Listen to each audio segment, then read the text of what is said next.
So who is Natalia Nicholson? I always watch this part when someone does it because quite often I'm sitting where you're sitting.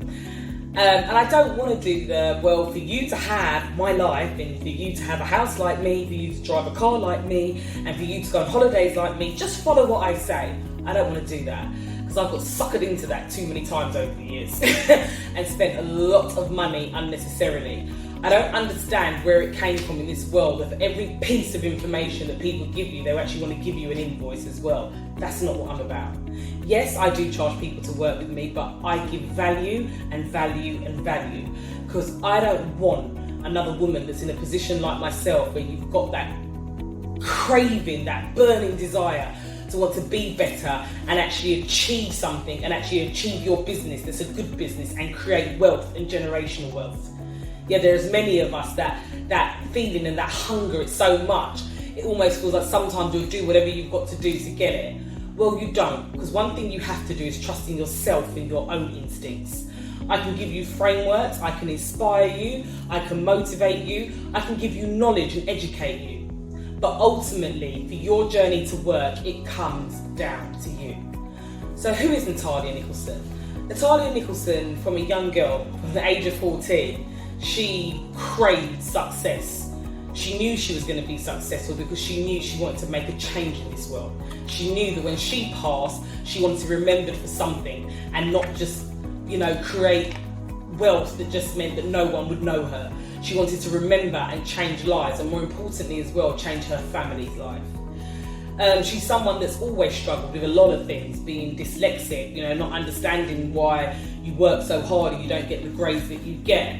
Living in a world where you're told continuously that you're different and you're an ethnic minority and, you should be grateful for the position that you're in and not to strive any further. And if you do, it's going to be harder for you than anyone else just because of the colour of your skin or the texture of your hair. And having to overcome that. Natalia's a girl that took her a while to understand who she was because she comes from a place and a culture that doesn't teach you exactly where you come from. Natalia wasn't taught a blueprint on how life and wealth and how to build yourself up worked. These are all things I've had to learn by myself and going through a lot of life lessons. Graduating from university in marketing, going to work in corporate, leaving corporate and starting my own business, that first business failing. Going to the courts to have to file bankruptcy to be told that, well, you can't because, you need to have £500 and you haven't even got that to your name. To losing your property portfolio and having nowhere to live, moving back into your parents who's in a sinking ship as well, now you're sinking together.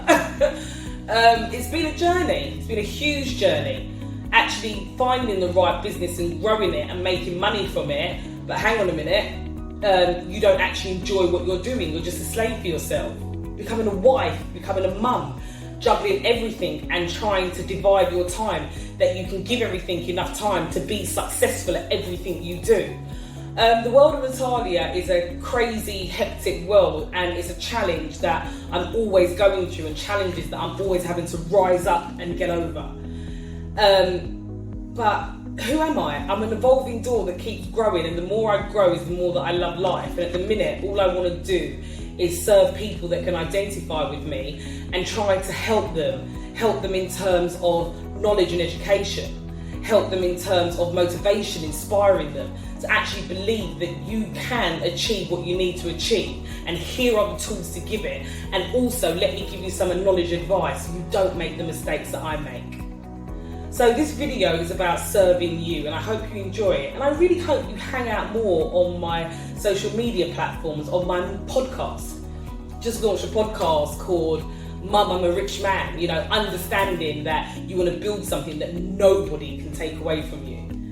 So hang out with me more, get to know me more. I'm not going to do the usual me. And I hope that gives you a little bit more of an insight of who you signed up to watch and what I'm about.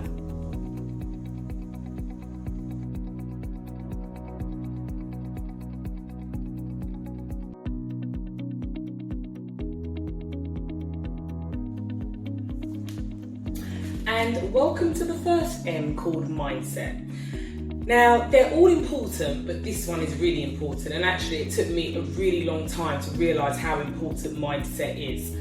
We've all got desires, and we've all got wants, and we've all got dreams, and dreams turn into goals, and goals turn into reality. And along the journey, you get to a stage where you're obviously at, or so you're going to be watching this video, where you feel like it's time. You know, it's time for me to start that business, or you've started it and you feel like it's time for you to really have to throw yourself in to turn it around to get to where you want to be. And if your mind's not right, I tell you what happens, it just takes longer. The journey takes longer. And I think sometimes we underestimate how important mindset is. You see, as women, we wear so many different hats. Some of us wear hats as wives, mothers, daughters, nieces, the go-to in the workplace, the manager, the person that listens. We have naturally got nurturing roles, and because we have to be strong, whether we've grown up in a background where we've had to be strong for the rest of the family, or you are the go-to in very many different environments, with mindset, we deem that we've got a strong mind with the amount that we have to deal with.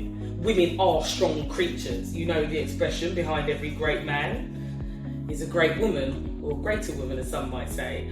For some of us, behind a woman, there's a greater woman. But, irrespectively, as a woman, we are very, very strong creatures. So because of that, I feel like we don't spend enough time working on our mindset. And there's one thing I really want you to think about. When you take out a mobile phone contract, when you took out your mortgage, if you took out a loan, if you took out your credit card, you would have signed an agreement. And you take that agreement really seriously. You don't want to default on it because you don't want to get bad credit. You don't want to default on it because you don't want anybody calling you or chasing you. You know, once you've committed to those monthly payments, you are bound by a contract. And I tell you what I want you to do on the start of this journey, or even if you began your journey, from this point onwards, I want you to make a contract with yourself and give yourself enough respect, and the same respect that you would give a financial institution. Yeah? I want you to write a contract to yourself to commit on the things that you are going to do to make sure that your goals happen. And I want you to sign it. And I want you to value the promise to yourself the same way that you value promises that you make to institutions in this world. And that is going to be one of the starting points. There are so many affirmations, so many things that we know it. What I'm talking about is not something that we don't know. We all know it. The problem is we don't embrace it and we don't follow it. So I want you to get ready for the fight, and I want you to really embrace your mind and understand that if you focus, you can control your mind and you can do the greatest things in the world. So next, what I really want to do is I want to look at fulfillment. Because if you're committed and you have goals, you have to be fulfilled. And if you're not fulfilled in certain areas of your life, you need to understand what your red flags are.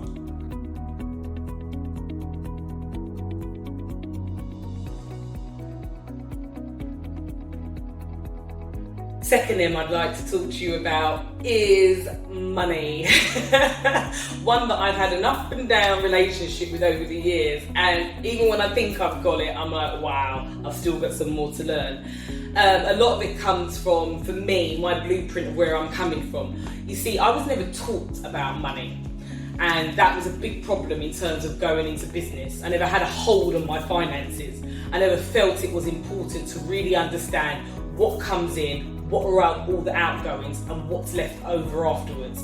And it all might seem really basic, and yeah, I'm really good with money management. I'm someone that's got all the bills in check. I never spend what I haven't got. The problem is once you start running a business, that goal and that yearning and that passion and desire of really wanting to achieve what you set out to do, it can take over you, and it can make you do things that you wouldn't normally do on a normal day. And that's what I want to try and control, that spirit within us. It's about really understanding that actually, if the money isn't there within your budget, how can you achieve what you need to do on a much cheaper budget, or how do you scale back and not letting that desire or that passion take over? And for some of us that are a lot more risk adverse, it's also about understanding how money works for you and not feeling like, I don't want to invest too much, suppose I will lose it. It goes back to mindset. It's just the wrong attitude. If you're going to be scared to invest within yourself, you're already thinking that you're going to fail before you've actually even done anything. And it's just about having that balance. And I just also want you to really think about money within itself, like understanding that it's a means to an end. It's a commodity. That £100 note, when you look at it, it says it's a promise. It's not actually worth anything. And I really want to get you to understand that the value of money, what does it really value? It's a means to an end, and it's a commodity. And how can you use it to grow it more, to get to where you want to be, to actually improve things around you? It's not about the greed part of it, which is what sometimes we can get caught up in. You know, you'll hear people say, well, I prefer to be miserable and wealthy than poor and unhappy. Hell, I would prefer to be poor and unhappy. I prefer to know that I have my mind, my heart, my family, and everything around me that nobody can take away. So I just want to really delve into understanding money and your relationship with money and how that relates to your business, and understanding and being prepared for the things that will come at you that will A, require more money, and how do you go about that, and B, when you want to spend more money because you think it's the answer to your problems, is money is why you can't get ahead. That is not true.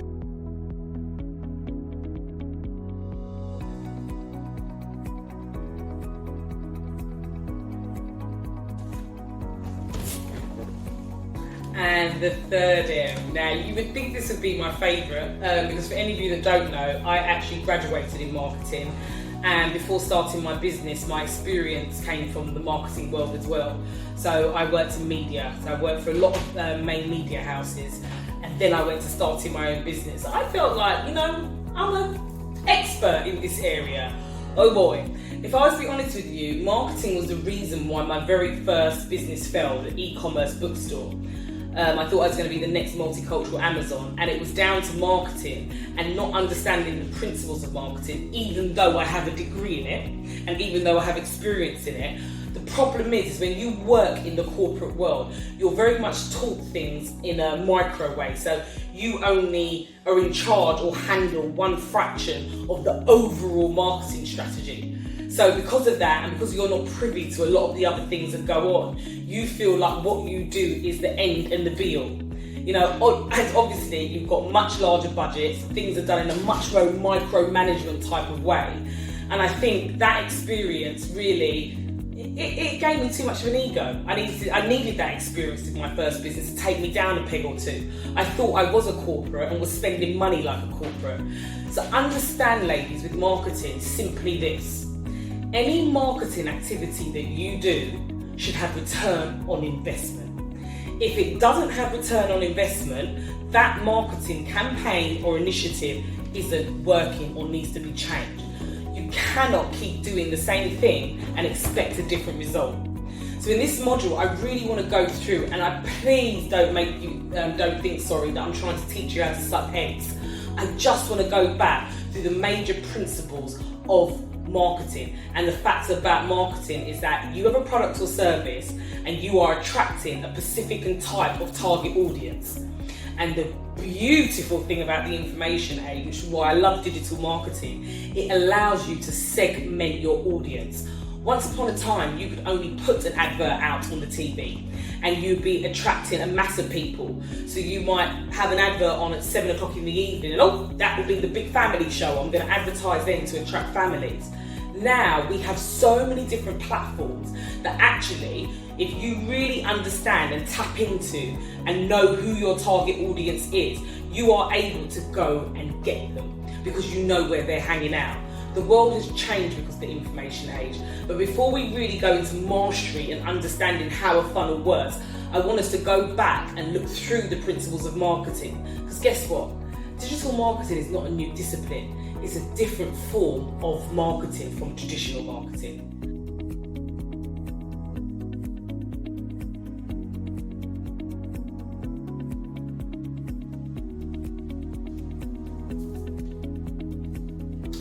And the last M, because we say the best to last. And that has to be mastery. When I say mastery, it's literally going through everything that we've looked at today. So just mastering mindset, getting up every day, meditating, making sure that you're around high vibration people, making sure that you're not consumed by negative, being focused, cutting all the noise out, understanding what makes you fulfilled and not be attracted to the red flags that take you off road. Money, understanding where you are at with money at all times on your journey to make sure that you can do the campaigns, market your product or service, enhance your market or service depending on what you do. And if you can't, just making sure that you have a plan in action, so money isn't the reason why you feel you can't do something. Looking at marketing, understanding the core principles of marketing and the role and function of marketing within your business.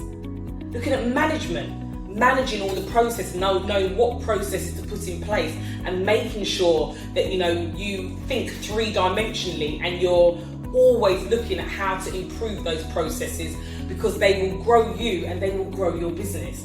Mastery is being able to look at the other 4 M's and always make sure that you're being a learner in those areas and you're growing. You can never just know it.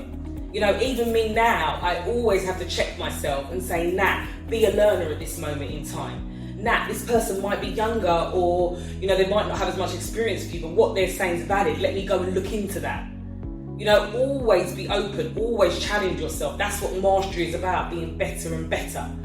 But the biggest part of mastery in terms of you starting a business and selling online is mastering the sales funnel.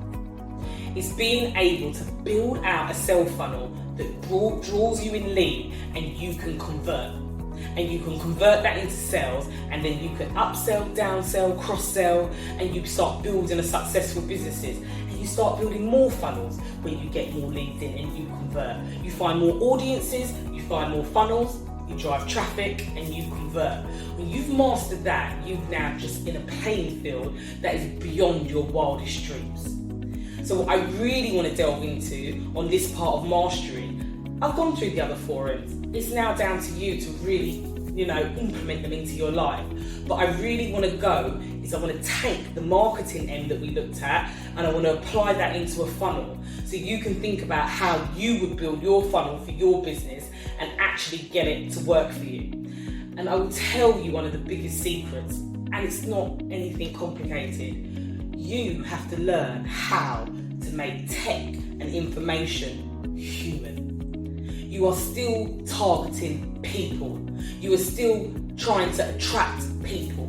So just because you're behind a machine doesn't mean to say you can make it into this mechanical process that 1, 2, 3, 4, 1 plus 1 equals 2, basically. It's not like that. You have to find a way to be able to connect. Once you can make the connection through the machine and the information age, half the work's done. But this is not as simple as it may seem. So I really want to look at a 5 strategy funnel that I've put together, that regardless of what your product or service is, because another thing, ladies, that I've found, which is a very big bear bug of mine, is you will find a lot of examples about being successful are always based around coaching and consulting businesses, keeping you on the wrong side of the quadrant. It's very rare that you will see a lot of information that is around an actual product that will say, hey, once you've made it, why not go into manufacturing? Generational wealth. A lot of these things are held from us, and if you want that information, you have to pay through the nose for it. I want you to think bigger and better and do better and be more.